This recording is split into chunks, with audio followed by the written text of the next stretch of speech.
Good morning दोस्तों, आप सभी का एसबीआई सिक्योरिटीज़ के डेली मॉर्निंग पॉडकास्ट में स्वागत है। पहले देख लेते हैं कल यूएस मार्केट में क्या हुआ। कल हमने देखा कि कल यूएस मार्केट में पॉजिटिव में क्लोजिंग हुई है और डाउ जोन्स तकरीबन 200 पॉइंट ऊपर था। 3 दिन के लगातार सेलिंग के बाद कल पॉजिटिव क्लोजिंग देखी गई डाउ जोन्स में। S&P 500 0.9% ऊपर था और नैस्डैक तकरीबन 1.35% ऊपर था। और कल जो मुख्य कारण था यूएस स्टॉक मार्केट में रैली का, वो था टेक्नोलॉजी के जो कंपनीज के जो स्टॉक है जैसे एप्पल, एनवीडिया, इनमें अच्छी खासी रैली देखी गई। और इसका एक मुख्य कारण ये रहा है कि एप्पल जो कंपनी है, इसे वहाँ के एक ब्रोकिंग कंपनी ने अपग्रेड किया है, उसके चलते उसमें 3% की रैली देखी गई। और एनवीडिया भी कल पॉजिटिव में क्लोज हुआ। और उसका एक मुख्य कारण ये था कि ताइवान, जो कि वर्ल्ड की एक one of the largest semiconductor chip manufacturing company है, TSMC, उनके कल दिसंबर क्वार्टर के नतीजे आए और उन्होंने कहा कि 2024 में जो ग्रोथ आउटलुक है सेमीकंडक्टर AI के चलते हुए, तो काफ़ी एक रोबस्ट ग्रोथ आउटलुक रहेगा। तो ग्लोबली जितनी भी सेमीकंडक्टर या चिप्स रिलेटेड जितनी भी कंपनीज थी, उनमें कल एक अच्छी खासी रैली देखी गई। अगर मैं वहाँ के ग्लोबल यूएस के जो की इंडिकेटर्स हैं उसकी बात करता हूँ, तो कल यूएस में जो 10 ईयर बॉन्ड यील्ड था वो 4.1% के ऊपर चला गया। और इसका मुख्य कारण ये है कि हम सभी जानते हैं कि रिसेंटली जो यूएस फेड के जो मेंबर्स हैं, वो बार बार आके अपनी कमेंट्री दे रहे हैं कि जो रेट कट है वो शायद जल्दी नहीं आएगा।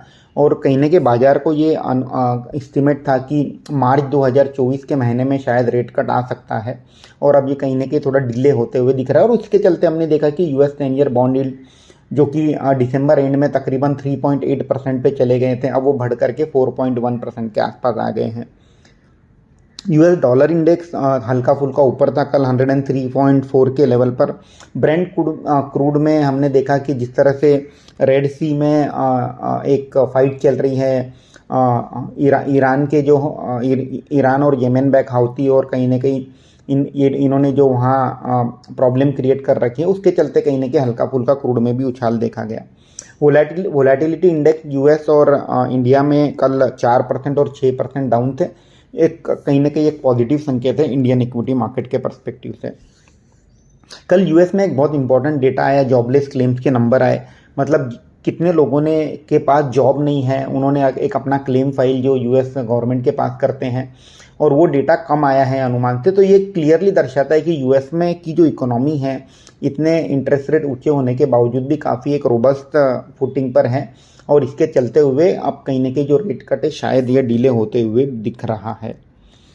अगर हम ग्लोबल इवेंट्स की बात करें, तो आज डावोस में जहां सभी देश के दिग्गज politician at the same time businessman मिल रहे हैं, वहाँ ECB प्रेसिडेंट, यूरोप के जो प्रेसिडेंट है क्रिस्टीन लगार्ड, इनका एक स्पीच होगा, उसके ऊपर सीट की नज़र रहेगी। और यूएस में कंज्यूमर सेंटीमेंट डेटा आएगा। अब देख लेते एशियन और यूरोपियन मार्केट में कल क्या हुआ। कल यूरोपियन मार्केट में भी एक अच्छी खासी तेज़ी देखी गई। और आज जब मॉर्निंग में हम देख रहे हैं एशियन मार्केट, जैसे जापान निकाई है अप है 1.7%, ऑस्ट्रेलियन मार्केट अप है 1%, हैंगसेंग अप है। तो ओवरऑल अक्रॉस द बोर्ड कहीं ना कहीं एक पॉजिटिविटी देखी जा रही है। हालांकि जो गिफ्ट निफ्टी है, जो कि इंडियन इक्विटी मार्केट का बैरोमीटर है, वो 21,548 के लेवल पे चल रहा है। और ये क्लियरली एक दर्शाता है कि इंडियन मार्केट आज फ्लैट ओपनिंग दे सकता है। कल इंडियन मार्केट में हमने देखा कि कल फिर से एक बिकवाली का सेशन था, और जो निफ्टी है तकरीबन 0.5% यानी कि 110 पॉइंट नीचे बंद हुआ 21,462 के लेवल पर। और सेंसेक्स तकरीबन 314 पॉइंट लुढ़क कर बंद हुआ 71186 के लेवल्स पर। फंड फ्लो के लिहाज से कल एक भारी बिकवाली हमने फॉरेन इंस्टीट्यूशनल इन्वेस्टर्स के ओर से आते हुए देखी। और कल 9,900 करोड़ की बिकवाली करी फॉरेन इंस्टीट्यूशनल इन्वेस्टर्स ने, और डोमेस्टिक इंस्टीट्यूशनल इन्वेस्टर ने मार्केट को सपोर्ट किया। और हमने देखा तकरीबन 6,000 करोड़ की बाइंग डोमेस्टिक इंस्टीट्यूशनल इन्वेस्टर्स ने करी। अगर मैं मार्केट ब्रेड्स की बात करता हूँ, तो कल का मार्केट बेयर्स के फेवर में था। और हमने देखा कि 2024 स्टॉक्स ने कल निगेटिव में क्लोजिंग दी है, और उनके सामने 1793 स्टॉक में कहीं ना कहीं एक पॉजिटिव क्लोजिंग आती हुई दिखी है। 52 वीक हाई की सूची, जिस तरह से हम ये नंबर बताते हैं, हमने देखा था कि जब मार्केट में सेंटीमेंट पॉजिटिव था, ये नंबर 350, 400, 450 के आसपास चल रहा था, और कल ये नंबर कहीं ना कहीं लुढ़क करके 289 के आसपास आया है।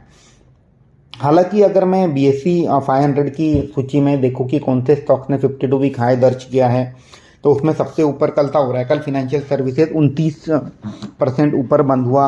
काफ़ी अच्छे नतीजे आए काफ़ी समय के बाद, और उसके चलते हमने देखा कि ओरेकल फाइनेंशियल सर्विसेज में एक अच्छी खासी रैली आती हुई पाई गई। PCBL, फिलिप कार्बन ब्लैक, इनके भी नतीजे काफ़ी अच्छे आए थे। वो स्टॉक में भी कल 11 से 11.5% का उछाल आया और स्टॉक 311 के लेवल पे बंद हुआ। इसके अलावा जो स्टॉक्स में 52 वीक हाई का लेवल स्तर नया स्तर छुआ है, उनमें है Sobha, Vaibhav Global, Aptus Value, Apollo Tyre, Welspun Corp, FDC Limited, Bank of Maharashtra, Mahanagar Gas, Oil India, PNB Housing Finance, Amber, Global Health, Sun Pharma, GlaxoSmithKline, Cochin Shipyard, Lupin, HPCL, RVNL, Apollo Hospital, Larsen and Toubro, IOC, Minda Corp, Torrent Pharma, MS Financial Services, Minda Corp, Torrent, IRFC, Caplin Point, Mastek. तो overall एक decent stock despite of market में कहीं ना कहीं sentiment negative होने के बावजूद एक सेक्शन ऑफ मार्केट है जहां फिर भी एक रैली चल रही है। और ये सूची आपके सामने रखने का इम्पोर्टेंस यही है कि हमारा जो ध्यान है वो उन्हीं सेक्टर और उन्हीं कंपनीज में होना चाहिए जहां कहीं ना कहीं एक पॉजिटिव डेवलपमेंट हो रही है। अब देख लेते हैं कल कौन से कंपनीज के नतीजे काफ़ी अच्छे आए। तो कल काफ़ी कंपनीज के नतीजे आए, उनमें से जिन कंपनीज के नतीजे अच्छे आए और आज पॉजिटिव रिएक्शन हम मार्केट में देख सकते हैं, उसमें सबसे पहले ऊपर है पूना वाला फिनकॉर्प, काफ़ी अच्छे नतीजे आए। होम फर्स्ट फाइनेंस जो कि हाउसिंग फाइनेंस कंपनी है, उसके नतीजे काफ़ी अच्छे आए। इनोवा कैपटैप एक छोटी फार्मा कंपनी है, इसके भी नतीजे काफ़ी अच्छे आए। और इंडसइंड बैंक के जो नतीजे थे in line with street expectation आए हैं। तो इंडसइंड बैंक और जो है अब लगता है कि यहाँ से ग्रेजुअली अगले 6 से 12 महीने में 1800 से 2000 का स्तर छू सकता है।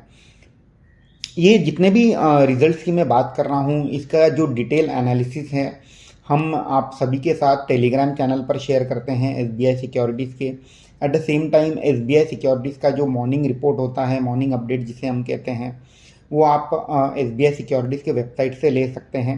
एट द सेम टाइम आपके जो डीलर और एडवाइज़र होंगे SBI सिक्योरिटीज़ में, आप उन्हें रिक्वेस्ट कर सकते हैं कि आप ये जो मॉर्निंग रिपोर्ट है आपको वो व्हाट्सएप पे शेयर कर दें। अगर मैं ख़राब नतीजों की बात करूं तो कल मेट्रो जो कि एक जूते चप्पल बेचने वाली कंपनी है, उसके नतीजे काफ़ी ख़राब आए हैं। एक निगेटिव रिएक्शन आज हम मार्केट में देख सकते हैं। शॉपर स्टॉप जो कि एक रिटेल चेन है, उसके भी नतीजे ख़राब आए हैं। और फिनोलेक्स इंडस्ट्रीज़ के नतीजे भी ख़राब आए हैं। आज और कल, आज शुक्रवार है और आज काफ़ी दिग्गज कंपनियों के नतीजे आएंगे। उनमें से सबसे ऊपर है Reliance, Hindustan Unilever, UltraTech cement, तीनों अपने अपने सेक्टर की दिग्गज कंपनी हैं। Paytm, Hindustan zinc, Atul limited, central bank of India, RBL, Tejas, credit axis ग्रामीण, सनटेक रियल्टी, दिग्विजय सीमेंट, एवेंटेल। तो तकरीबन 20 बड़ी से मझोली कंपनीज के आज नतीजे आएंगे। इसके अलावा कल शनिवार है जहां मार्केट 2 से 3 दो ढाई घंटे के लिए ओपन रहेगा। हम सभी को पता है कि कल एक स्पेशल सेशन रखा गया है just to test the disaster recovery system, जो कि चेन्नई में है NSE की। और कल भी काफ़ी सारे बैंक्स के नतीजे आने वाले हैं, जैसे ICICI bank, Kotak Mahindra bank, union bank, IDFC first bank, IDBI bank, Jammu and Kashmir bank. तो कल एक बैंकिंग का हेवी डे रहेगा नतीजे के फॉर्म में, और इसका एक रिएक्शन हम एंटायर बैंकिंग सेक्टर और इंडिविजुअल स्टॉक्स पर भी आते हुए देखेंगे। इसके अलावा शनिवार को आएंगे IREDA एडा के नतीजे, परसिस्टेंट सिस्टम के नतीजे, JK सीमेंट के नतीजे आएंगे, शेशाई पेपर, रोजारी बायोटेक, तत्व चिंतन, वारी रिन्यूएबल, आरती सर्फेक्टेंट। तो कल भी शनिवार के दिन जब मार्केट में एक दो ढाई घंटे का ट्रेडिंग सेशन है, उसमें भी कहीं ना कहीं ये सब स्टॉक के ऊपर हम इम्पैक्ट आते हुए देखेंगे। अब देख लेते हैं ऐसी कौन सी डेवलपमेंट है जिसके ऊपर स्ट्रीट की नज़र रहेगी। तो ऑब्वियसली सबसे पहले मैं उस ऊपर रखना चाहूँगा REC को सरकार ने एक ओवरऑल इम्प्लीमेंटेशन एजेंसी अपॉइंट किया है, जिसमें सोलर रूफटॉप जो छत के ऊपर जो सोलर पैनल लगते हैं उसकी एजेंसी का एक मुख्य काम REC को दिया गया है। और कंपनी का ये मानना है कि 40,000 मेगावाट के रूफटॉप सोलर पैनल 2026 तक लग सकते हैं। आज एक कहीं ना कहीं एक पॉजिटिव रिएक्शन हम REC में आते हुए देख सकते हैं, और ये मीडियम टू लॉन्ग टर्म के लिहाज से पॉजिटिव रहेगा REC के लिए। पावर फाइनेंस कॉरपोरेशन, इन्हें भी एक परमिशन मिली है स्पेशल पर्पस व्हीकल सेटअप करने के लिए, जहां ये ट्रांसमिशन प्रोजेक्ट का काम करेंगे गुजरात और राजस्थान में। मीडियम टू लॉन्ग टर्म के लिहाज से पावर फाइनेंस कॉरपोरेशन के लिए पॉजिटिव रहेगा। कल एक न्यूज़ चल रही थी मार्केट में, एक रूमर थी कि जेएसडब्ल्यू इंफ्रास्ट्रक्चर नवकार कॉरपोरेशन में अपनी हिस्सेदारी बढ़ाएगा, उसमें अपनी हिस्सेदारी बढ़ाएगा और उसमें स्टेक लेगा। हालांकि कंपनी ने कल एक क्लैरिफिकेशन दिया है जेएसडब्ल्यू इंफ्रास्ट्रक्चर ने कि नवकार में इनकी जो कोई बातचीत नहीं हो रही है जेएसडब्ल्यू नवकार कॉर्प के साथ। और कल नवकार कॉर्प में जो एक पॉजिटिव रिएक्शन हमने आते हुए देखा था, आज शायद वो फिजल आउट होता हुआ दिखेगा। इसके अलावा एक डिक्सन टेक्नोलॉजी है, इन्होंने कहा है कि इनके यहाँ इनकम टैक्स की एक इंक्वायरी चल रही है, तो एक हल्का फुल्का पॉजिटिव टू न्यूट्रल रिएक्शन आज हम डिक्सन टेक्नोलॉजीज में भी आते हुए देख सकते हैं। एक पॉलीकैब के नतीजे भी कल काफ़ी अच्छे आए हैं, आज उसका एनालिस्ट कॉल है। ऑब्वियसली जो इनकम टैक्स से रिलेटेड जो दिक्कतें चल रही हैं पॉलीकैब में, उसके ऊपर आज कुछ क्लैरिफिकेशन आते हुए दिखेगा एनालिस्ट कॉल में। इसके ऊपर हम आपको अपडेट देते रहेंगे। फंड फ्लो के लिहाज से अगर मैं बात करूं तो कहीं कल हैंड चेंज हुआ HCL टेक्नोलॉजीज़ में, यहाँ BNP पारिबास ने तकरीबन 4.5 लाख शेयर सेल किए और सॉकजेन ने उतने ही शेयर मार्केट से बाय कर लिए। अगर मैं बल्क डील की बात करता हूं तो कल हैंड चेंज बड़े सौदे होते हुए दिखे हमने। ADF फूड्स में, लैंसर कंटेनर लाइन्स में, धनलक्ष्मी बैंक में, IEX इंडियन एनर्जी एक्सचेंज में, सांगी इंडस्ट्रीज़ में और टूरिज्म फाइनेंस कॉरपोरेशन में कल एक बड़ा एक्शन आते हुए हमने देखा। ओवरऑल अगर मैं आज का डिस्कशन समअप करूं तो अगेन एक रिजल्ट हेवी डे है फ्राइडे और सैटरडे, तो स्टॉक स्पेसिफिक एक्शन काफ़ी रहेगा मार्केट में। इसके अलावा ग्लोबल सेंटीमेंट आज के दिन काफ़ी पॉजिटिव लग रहे हैं। US मार्केट पॉजिटिव में है, एशियन मार्केट पॉजिटिव में है। हालांकि जो गिफ्ट निफ्टी है ये इंडिकेशन दे रहा है कि अपना मार्केट फ्लैट ओपन होगा। इंडियन इक्विटी मार्केट 21,500 के आसपास फ्लैट ओपन होगा। अगर मैं स्टॉक मार्केट के सपोर्ट और रेजिस्टेंस की बात करता हूं तो 21,800 का एक रेजिस्टेंस लग रहा है मार्केट में, और नीचे की ओर में भी 20,800 के आसपास मार्केट में एक स्ट्रॉन्ग सपोर्ट बनता हुआ नजर आ रहा है। अगर मैं स्टॉक स्पेसिफिक एक्शन या कौन से सेक्टर में हमारा ध्यान होना चाहिए शॉर्ट टू मीडियम टर्म के पर्सपेक्टिव से, तो हमें ऑटो और ऑटो एंसिलरी सेक्टर अच्छा लग रहा है शॉर्ट टू मीडियम टर्म के पर्सपेक्टिव से। इसके अलावा जब तक बजट ना हो जाए तब तक जो गवर्नमेंट की जो कैपेक्स से रिलेटेड सेक्टर हैं जैसे रेलवेज, डिफेंस, पावर, इंफ्रास्ट्रक्चर, इसमें हमारा ध्यान होना चाहिए। इसके अलावा जो स्टॉक मार्केट फेसिंग कंपनीज हैं जैसे broking companies, asset management companies, इसमें भी हमारा ध्यान होना चाहिए। तो ओवरऑल जो हमारा ध्यान है, जहाँ जो कंपनीज के नतीजे अच्छे आ रहे हैं, ओब्वियसली वो कंपनीज में भी हम एक पॉजिटिव रिएक्शन आते हुए देखेंगे, और इसकी पूरी जानकारी हम आपको रेगुलरली दे रहे हैं टेलीग्राम चैनल से और eight the same time WhatsApp पे आपके डीलर और एडवाइज़र के थ्रू। तो मेरी आप सभी से रिक्वेस्ट रहेगी कि डेफिनेटली अगर आपने टेलीग्राम चैनल ज्वाइन नहीं किया है SBI सिक्योरिटीज़ का, तो वो ज्वाइन कर ले, और इसका एक बेनिफिट आपको आते हुए दिखेगा मीडियम टू लॉन्ग टर्म में। आज के लिए इतना ही। आपका समय देने के लिए धन्यवाद। Have a good day. Investment in securities market are subject to market risks. Read all the related documents carefully before investing.